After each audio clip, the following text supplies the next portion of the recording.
अस्सलामुअलैकुम। इस वक्त मैं मौजूद हूँ आदम जी फार्मा सर्विसेज के स्टूडियो से और हैशटैग हेल्थ की एक और नई एपिसोड के साथ। उम्मीद करती हूँ कि आप तमाम लोग खैरियत से होंगे। हमारा आज का टॉपिक है अल्सरेटिव कोलाइटिस। कहा जाता है कि अल्सरेटिव कोलाइटिस एक ऐसी क्रॉनिक बीमारी है जो कि आईबीडी के नाम से भी जानी जाती है, जिसकी खुसूसियात में अमूमी तौर पर खूनी पेचिश होती है, जिसे अंग्रेजी में ब्लडी डायरिया के नाम से भी जाना जाता है। ये हमारे कुदरती मदाफती निज़ाम में इन्फ्लेमेशन पैदा करती है, यानी कि मैदे पे सोजिश का अमल इसकी वजह से बढ़ जाता है। ये भी कहा जाता है कि गैर मामूली तौर पर हमारी बड़ी आंत जो कि लार्ज इंटेस्टाइन कहलाती है, उसकी लाइनिंग पर सोजिश का अमल इन्फ्लेमेशन बढ़ने को भी अल्सरेटिव कोलाइटिस में शामिल किया जाता है। ये भी कहा जाता है कि अगर ये बीमारी बरवक्त तौर पर ट्रीट ना की जाए तो फिर ये खूनी बवासीर के साथ साथ अल्सर का बाइस भी बनती है। अल्सरेटिव कोलाइटिस के बारे में ये कहा जाता है कि 15 से 30 साल की उम्र के लोगों में ये बीमारी अमूमी तौर पर ज़्यादा पाई जाती है। आज इस सिलसिले में गुफ्तगू करने के लिए हमें इस्लामाबाद से ज्वाइन कर रहे हैं डॉक्टर मोहम्मद आसिफ यूनुस, जो कि चाइल्ड एंड फैमिली फिजिशियन हैं, MBBS हैं, BSc, इसके साथ साथ RMP भी हैं, और डॉक्टर साहब इस वक्त associate member of Pakistan paediatrician association में अपनी खदमात दे रहे हैं। अभी हम बात करेंगे डॉक्टर मोहम्मद आसिफ यूनुस से और जानने की कोशिश करेंगे कि हम किस तरीके से अल्सरेटिव कोलाइटिस को ट्रीट कर सकते हैं और उसके बारे में मजीद लोगों तक कैसे आगाही पहुंचा सकते हैं। चलते हैं डॉक्टर साहब की तरफ।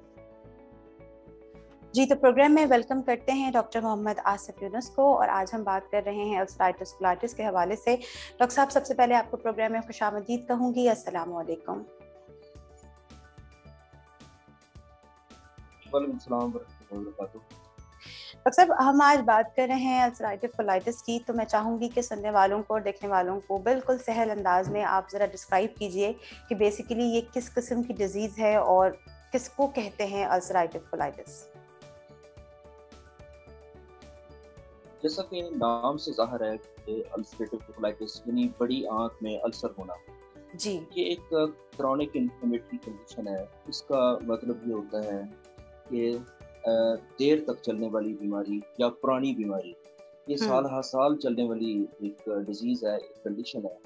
इसमें मरीज़ पतले खाने आने की कंप्लेंट करता है, यानी लूज मोशंस होते हैं। लूज मोशंस दिन में कई दफ़ा हो सकते हैं। यूजुअली ये 7, 8, 10 दफ़ा जो है वॉशरूम जाता है पेशेंट इसमें। इसके साथ साथ लूज मोशन के साथ खून आता है, म्यूकस आता है, पीप आ सकती है, पेट के निचले हिस्से में दर्द हो सकती है। तो ये जो सारी कंडीशन होती है, यानी बड़ी आंत में जख्म होने की वजह से, अल्सर होने की वजह से जो पतले खाने आना और खून आना, इसको कलेक्टिवली हम अल्सरेटिव कोलाइटिस कहते हैं। बिल्कुल ठीक। डॉक्टर साहब, जब हम बात कर रहे हैं अल्सरेटिव कोलाइटिस की, तो वो कौन से ऐसे खतरे वाले अवामिल हैं, या आसान लफ्ज़ों में आपसे पूछूं तो ऐसी कौन कौन से सिम्टम्स हैं जिसकी वजह से ये बीमारी किसी शख्स को भी हो सकती है?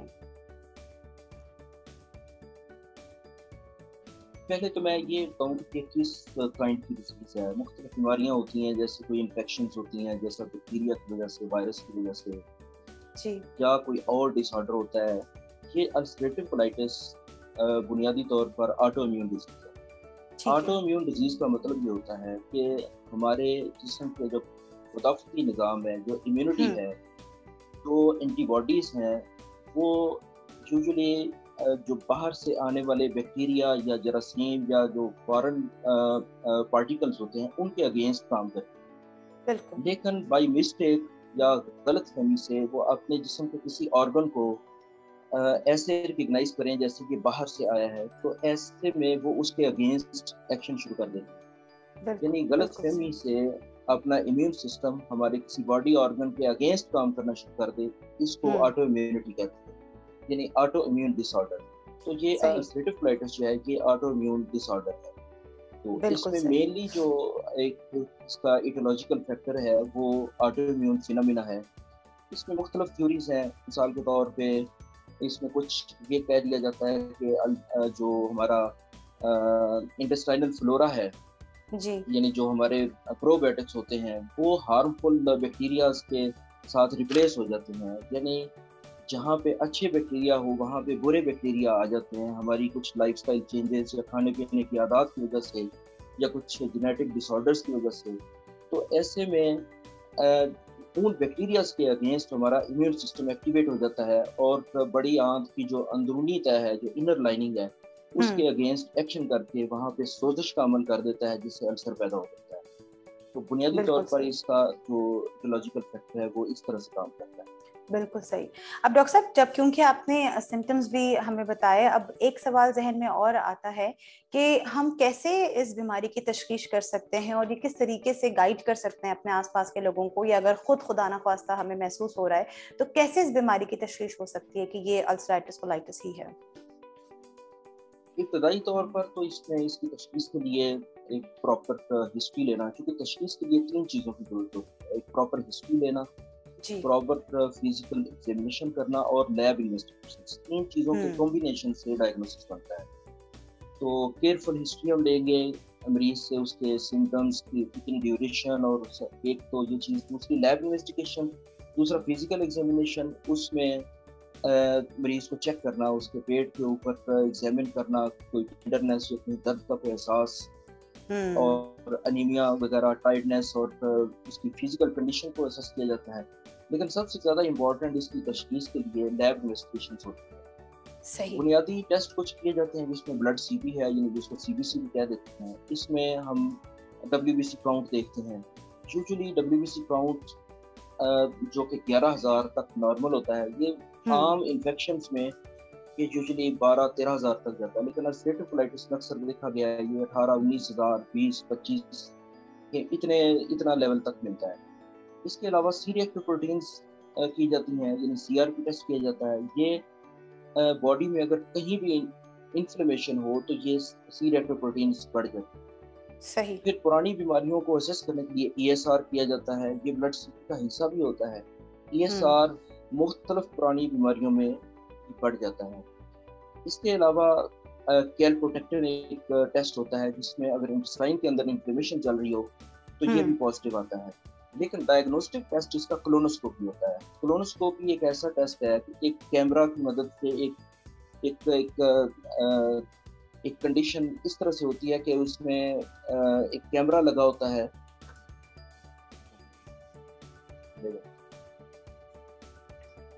लेकिन इसका डायग्नोस्टिक टेस्ट जो है वो कोलोनोस्कोपी होता है। कोलोनोस्कोपी एक ऐसा टेस्ट है जो जिसमें एक पाइप होता है, जिसके एक साइड पे लेंस लगा होता है, दूसरी साइड पे कैमरा होता है और लाइट लगी होती है। उसको खाने वाली जगह पे दाखिल करके तो अंदर से जो उसको हालात देखे जाते हैं, इंटेस्टाइन को विजुलाइज किया जाता है, और उसमें ये सिस्टम होता है कि वहाँ से छोटा सा पीस ले लिया जाता है, जिसको हम बायोप्सी कहते हैं, और उसको फिर उसकी स्लाइड्स बना के तो टेस्ट किया जाता है, जिससे ये कंफर्म हो जाता है कि ये केस अल्सरेटिव कोलाइटिस का है।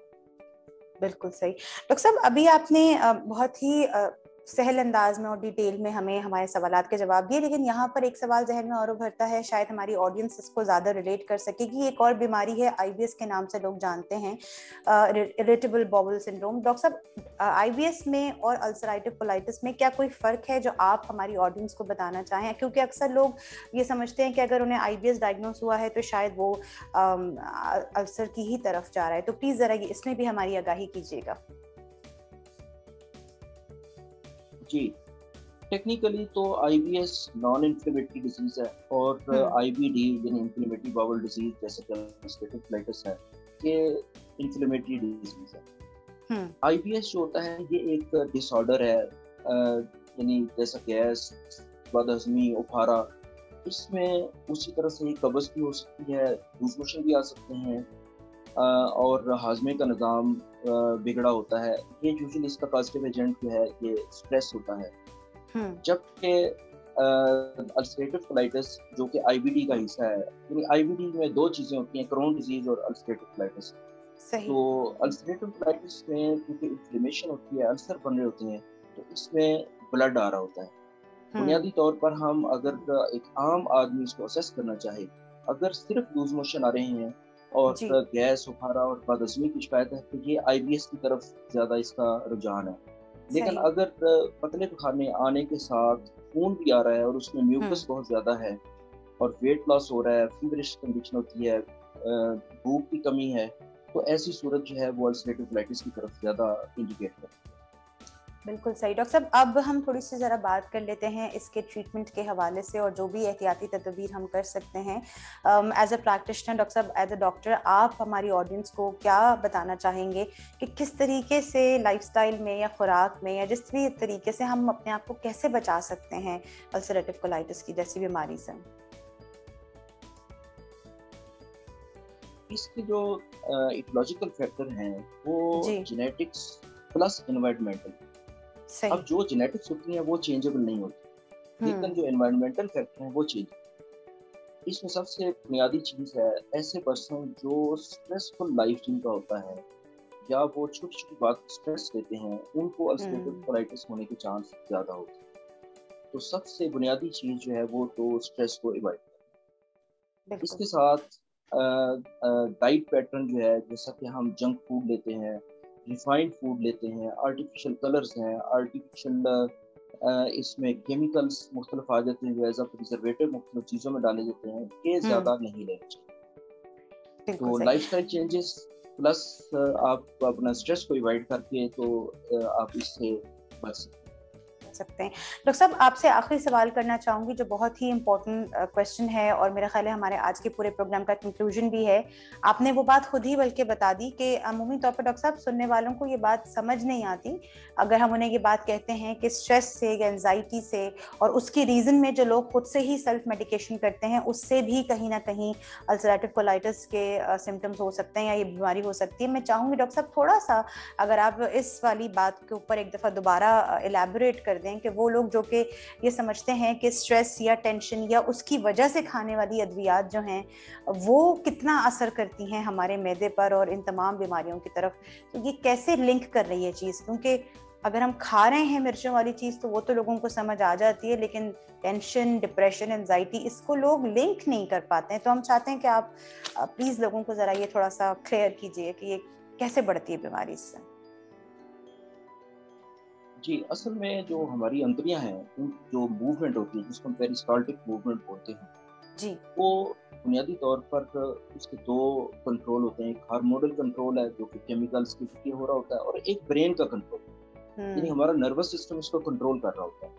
सही. तो अगर किसी की ऐसी सूरत हाल है कि उसको स्ट्रेस की सूरत में उसकी अंतड़ियों की हरकत बढ़ जाती है, तो ऐसे में उसकी ऐसे फूड पार्टिकल्स जिनको अभी बड़ी आंख पे नहीं पहुंचना चाहिए था, वो बड़ी तेजी से वहां पहुंच जाते हैं और सोजिश का अमल कर सकते हैं.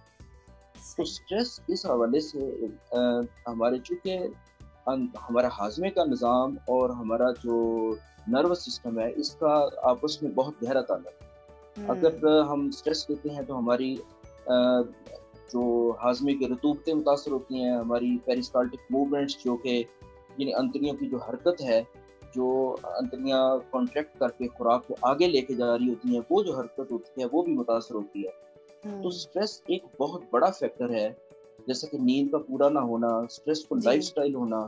तो ऐसी सूरत में अंतड़ियों का जो निज़ाम है, जो प्रॉपर हाजमे के लिए जो रतूबतें चाहिए होती हैं, वो प्रॉपर स्क्रिप्ट नहीं होती, और जो हाजमे की जो अंतड़ियों की जो मूवमेंट है वो प्रॉपर तरीके से नहीं होती, जो कि इसका एक बहुत बड़ा सबब बन सकती है कि उसको ऐसी बीमारियां जिसमें IBS भी आ जाता है और अल्सरेटिव कोलाइटिस भी है, क्रोन डिजीज है, ऐसी बीमारियों का वो सबब बन सकता है.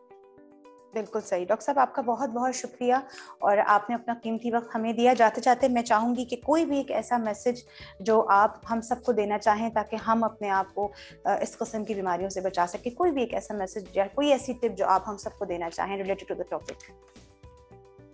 एक तो इसमें ये चीज़ है कि जैसा ये अभी पहले बात की, स्ट्रेस को अवॉइड करना और हेल्दी लाइफस्टाइल, जी. सॉफ्ट डाइट, ऐसी डाइट जो कि आसानी से हजम हो सके, और नींद का पूरा करना, और मुख्तलिफ तफरीही जो अपने मुकामात पर जाना या ऐसे अपने लिए एहतमाम करना कि आप रिलैक्स हो सकें. एक तो इसमें ये चीज़ आ जाती है. दूसरी जो बड़ी एक अहम चीज़ है कि इसके इलाज के हवाले से मुख्तलिफ टोटके या मुख्तलिफ चीज़ें आजमाई जाती हैं. जी. इसमें मुस्तकिल डॉक्टर से रब्ता करना चाहिए, क्योंकि इसमें इब्तदाई तौर पर इसको रोकने के लिए ब्लड लॉस हो रहा होता है, तो हमें कुछ ऐसी मेडिकेशंस देनी पड़ती हैं जिसमें स्टीरॉइड्स आ जाती हैं, इम्यूनोमोडुलेटर्स हैं जैसे मिसालाजीन है, یہ دینی پڑتی ہے. تو ابتدائی طور پہ کم از کم آپ کسی موسٹنی ڈاکٹر کو چیک کرائیں تاکہ وہ پراپر طریقے سے اس کو انویسٹیگیٹ کر کے تشخیص کر کے تو آپ کا علاج کر سکیں. بالکل صحیح، بالکل صحیح. بہت شکریہ ڈاکٹر صاحب، آپ نے ہمیں اپنا قیمتی وقت دیا اور ہمارے تمام سوالات کا بہت ہی تفصیل سے جواب دیا. جزاک اللہ خیر. فی امان اللہ. امید کرتی ہوں آپ کو ہمارا آج کا پروگرام بھی پسند آیا ہوگا. ان پروگرامز کا مقصد بڑھتی ہوئی بیماریوں کے متعلق آگاہی فراہم کرنا ہے. اگر آپ کو ہمارے پروگرامز پسند آ رہے ہیں تو آپ ہمیں اپنی رائے سے آگاہ کر سکتے ہیں آدم جی فارما سروسز کے یوٹیوب کے چینل پر بھی کامنٹ کر کے، اور ساتھ ہی ساتھ آدم جی فارما سروسز کے فیس بک کے پیج پر بھی ہمیں آپ کی رائے کا، آپ کے کامنٹ کا، آپ کی سجیشن کا انتظار رہتا ہے. انشاءاللہ تعالیٰ زندگی بخیر کسی اور پروگرام کے ساتھ پھر جلد حاضر ہوں گے. مجھے اور آدم جی فارما سروسز کی پوری ٹیم کو اپنی دعاؤں میں یاد رکھیے گا. اللہ حافظ. فی امان اللہ.